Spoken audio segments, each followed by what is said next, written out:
Hi everyone, welcome to our YouTube channel keep it simple. आज के video में हम बात करेंगे टाटा स्टील की, जिन्होंने कल यानी कि 3 मई को अपने फोर्थ क्वार्टर के रिजल्ट्स डिक्लेयर किए हैं। कंपनी का जो फोर्थ क्वार्टर का प्रॉफिट है पिछले साल के मुकाबले 37% बढ़ के 9,835 करोड़ रहा है। इसके अलावा कंपनी ने ₹51 का डिविडेंड भी डिक्लेयर किया है और स्टॉक स्प्लिट भी अनाउंस किया है 10:1 की रेशो में।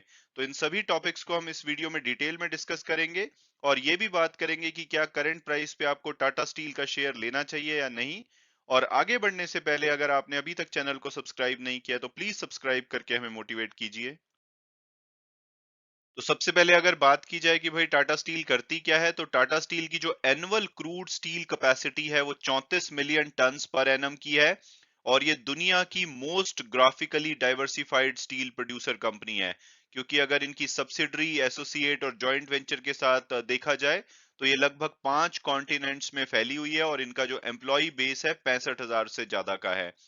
और ये फुल्ली इंटीग्रेटेड जो स्टील ऑपरेशंस है उसमें इन्वॉल्व हैं। ये माइनिंग करते हैं स्टील की, फिर मैन्युफैक्चरिंग करते हैं और उसके बाद फिनिश प्रोडक्ट्स की मार्केटिंग करते हैं। और अब अगर बात की जाए कंपनी के फोर्थ क्वार्टर के फाइनेंशियल्स की, तो जो कंपनी का नेट प्रॉफिट है पिछले साल के मुकाबले 37.3% और पिछले क्वार्टर के मुकाबले 2.5% बढ़ करके 9,835 करोड़ रहा है। पिछले साल सेम क्वार्टर में इनको 7,162 करोड़ का प्रॉफिट हुआ था। और अगर हम ब्लूमबर्ग के एनालिस्ट की एक्सपेक्टेशन देखें तो उन्होंने 9,462 करोड़ रुपए का प्रॉफिट एस्टिमेट किया था। तो उस हिसाब से तो इनका प्रॉफिट एक्सपेक्टेशन से बेटर रहा है। अगर रेवेन्यू की बात की जाए तो पिछले साल के मुकाबले 39% और पिछले क्वार्टर के मुकाबले 14% बढ़ के 69,324 करोड़ रहा है कंपनी का, जो कि ब्लूमबर्ग ने एस्टिमेट किया था 66,196 करोड़। तो यहाँ पे भी इन्होंने एस्टिमेट को बीट किया है, यानी कि प्रॉफिट और रेवेन्यू के मामले में कंपनी ने एस्टिमेट से बेटर किया है। हालांकि जो चिंता की बात है वो मार्जिन की है। मार्जिन पिछले क्वार्टर में 26.1% थे, वहां से घट के 21.9% रह गए हैं। और यहाँ पे एस्टिमेट 23.8% का था। यानी कि जो रॉ मटेरियल वगैरह की कॉस्ट बढ़ने से जो मार्जिन में कमी आई है, ये एक चिंता की बात है और हो सकता है कि इसका कुछ इम्पैक्ट इनके शेयर प्राइस पे आज दिखे। इसके अलावा कंपनी की अगर डिलीवरीज की बात की जाए तो 14.3% बढ़ के 8.01 मिलियन टन रही है। हालांकि प्रोडक्शन इनकी पिछले क्वार्टर के मुकाबले कम हुई है और इवन पिछले साल के मुकाबले भी कम रही है, लेकिन डिलीवरीज इनकी ज्यादा रही है। कंपनी ने अपने ग्रॉस डेट को कम किया है, 15,232 करोड़ की नेट पेमेंट करते हुए अब ये ग्रॉस डेट को 75,561 करोड़ पे ले आए हैं। और इसके अलावा कंपनी ने ₹51 का डिविडेंड डिक्लेयर किया है, जो भी इनके फुल्ली पेड इक्विटी शेयर हैं। और ये इनका 2001 के बाद लार्जेस्ट पे आउट है। और जो इनके पार्टली पेड इक्विटी शेयर है उनके ऊपर 12 रुपए 75 पैसे का डिविडेंड मिलेगा, क्योंकि ये 1/4 ही लोगों ने इस पे पे कर रखा है अभी। इसके अलावा कंपनी ने 10:1 का स्टॉक स्प्लिट अनाउंस किया है, यानी कि जो शेयर आज की डेट में 1,300 रुपए चल रहा है, इसके बदले में आपको 10 शेयर मिल जाएंगे अगर आपके पास एक शेयर है टाटा स्टील का। और उसकी कीमत लगभग 130 रुपए रह जाएगी। हालांकि इसकी जो रिकॉर्ड डेट है वो अभी अनाउंस नहीं की गई है बोर्ड के द्वारा, और बोर्ड बहुत ही जल्दी स्टॉक एक्सचेंज को इसके बारे में इन्फॉर्म करेगा। इसके अलावा अगर बात की जाए कंपनी के एबिटा यानी कि earning before interest, tax, depreciation and amortisation की, तो पिछले क्वार्टर में वो 15,890 करोड़ था अगर हम एक्सेप्शनल आइटम के लिए उसको एडजस्ट कर दें।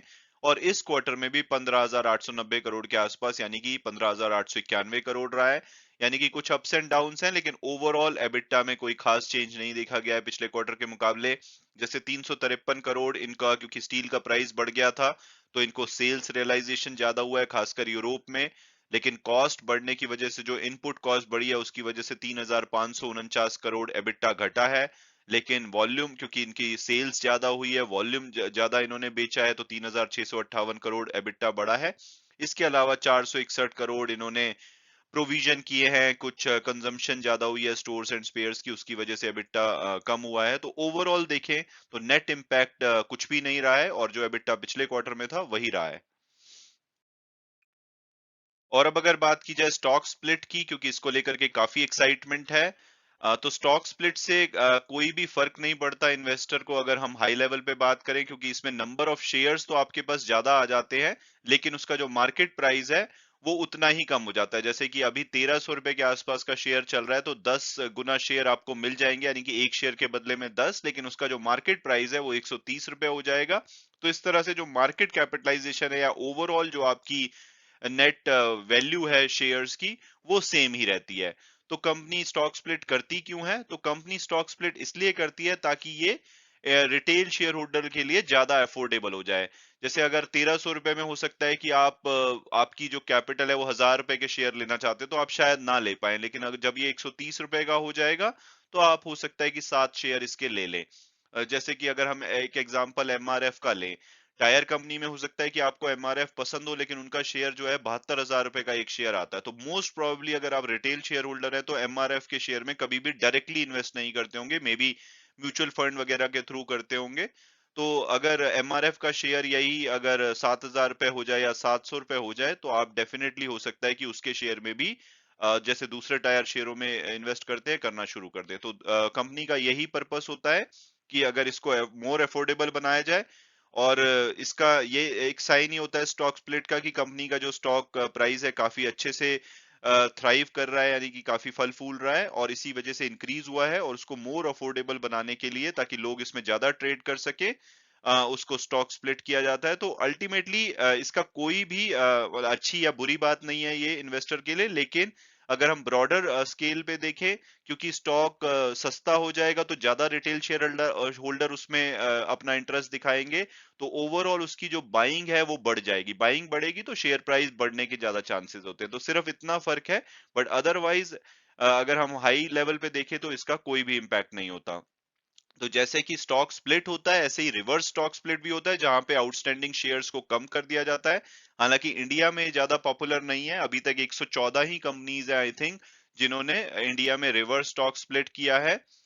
लेकिन अभी आपने अगर जनरल इलेक्ट्रिक के शेयर को आप फॉलो करते हैं यूएस में, तो उन्होंने अभी 8 शेयरों को मर्ज करके एक शेयर बना दिया था, तो उसमें उन्होंने रिवर्स स्टॉक स्प्लिट किया था। तो इस तरह से कंपनी करती रहती है, अगर बहुत सस्ता हो जाए शेयर तो उसको रिवर्स स्टॉक स्प्लिट कर देते हैं, बहुत महंगा हो जाए तो स्टॉक स्प्लिट कर दिया जाता है। और अब अगर बात की जाए कि क्या करंट प्राइस पे हमें टाटा स्टील का शेयर लेना चाहिए या नहीं, तो सबसे पहले अगर हम इसकी पास्ट परफॉर्मेंस देखें, तो 3 साल में 133% की रिटर्न है, पिछले एक साल में 25% की, और पिछले एक वीक में भी इनका शेयर 6% भागा है, यानी कि मेटल ने काफी अच्छा किया है पिछले कुछ टाइम में। और अगर हम टिकर टेप के प्रोडक्टिव एनालिसिस को देखें, तो इसका एवरेज टारगेट प्राइस 1730 रुपए आता है, हायर साइड पे 2300 रुपए और लोअर साइड पे 1030 रुपए। उस हिसाब से जो लास्ट क्लोजिंग हुई थी परसों इसकी 1295 के आसपास, तो ये अपने एवरेज टारगेट प्राइस से काफी नीचे पे अवेलेबल है, यानी कि प्राइसिंग डेफिनेटली अट्रैक्टिव है। और अगर हम इसके फंडामेंटल और पीयर्स एनालिसिस को देखें, तो एक लार्ज कैप कंपनी है, 1,58,000 करोड़ से ज्यादा का मार्केट कैपिटलाइजेशन है। पीईपी अगर देखी जाए तो इनके जो कोर कॉम्पिटिटर है, चाहे वो जेएसडब्ल्यू स्टील हो, हिंदाल्को, जिंदल स्टील, इनके मुकाबले में काफी अट्रैक्टिव है इनका पी और पीबी रेशो। एनएमडीसी और टाटा स्टील दोनों ही कंसीडर किए जा सकते हैं, और रिटर्न ऑन इक्विटी इनकी बहुत ही बढ़िया है, 35%। इन्होंने डेट को अपने कम किया है, प्रॉफिटेबल कंपनी है। तो ओवरऑल कंपनी के फंडामेंटल और जो टारगेट प्राइस है प्रोडक्टिव एनालिसिस से, उससे ये अट्रैक्टिव लगता है। हालांकि हो सकता है कि मार्जिन की वजह से इनके शेयर में दबाव देखा जाए, अदरवाइज इनके जो प्रॉफिट और रेवेन्यू के नंबर है उन्होंने एस्टिमेट को बीट किया है। तो देखना होगा कि मार्केट के सेंटीमेंट के हिसाब से आज शेयर कैसा करता है, बट अगर आपका लॉन्ग टर्म विजन है तो मुझे लगता है स्टॉक स्प्लिट की न्यूज से, मार्केट एस्टिमेट्स को बीट करने की वजह से मीडियम टू लॉन्ग टर्म ये आपको ठीक ठाक रिटर्न दे सकता है। तो करंट प्राइस पे या किसी भी करेक्शन पे आप इसको कंसीडर कर सकते हैं। हालांकि वीडियो क्लोज करने से पहले मैं हमेशा की तरह डिस्क्लेमर दूंगा कि जो भी व्यूज हैं वो मेरे पर्सनल हैं। अगर आप किसी भी शेयर में इन्वेस्ट करना चाहते हैं तो अपनी फर्दर रिसर्च के बेसिस पे ही कीजिए। Thanks so much for watching the video and God bless you all.